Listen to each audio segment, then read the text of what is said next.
Bonjour mesdames, bienvenue aux méditations quotidiennes au féminin. Aujourd'hui, un messager de paix. Luc 2, verset 15 dit « Mais l'ange leur dit, soyez sans crainte, car je vous annonce la bonne nouvelle d'une grande joie qui sera pour tout le peuple. » Les anges ont toujours joué un rôle important dans le plan du salut. Dans leur désir d'annoncer ce que le ciel était disposé à faire pour l'humanité. Ils ont été au cours des années les messagers d'une nouvelle exceptionnelle, la rédemption des pécheurs, dont ils sont aussi les gardiens, les protecteurs.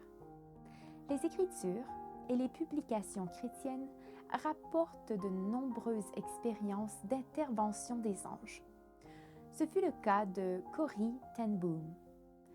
Pendant la Seconde Guerre mondiale, Corrie et sa sœur Betsy furent déportées au camp de concentration de Ravensbrück, en Allemagne.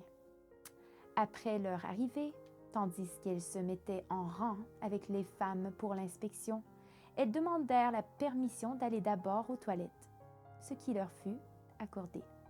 Là, elles enlevèrent leurs sous-vêtements et en enveloppèrent leur Bible, leur plus cher trésor, qu'elles cachèrent avant de rejoindre la file.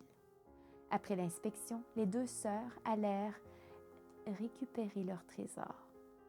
Il était toujours là. Corrie le cacha sous ses vêtements.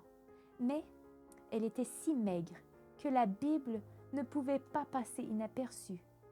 De toute sa profonde foi, elle demanda à Dieu d'envoyer son ange pour la recouvrir.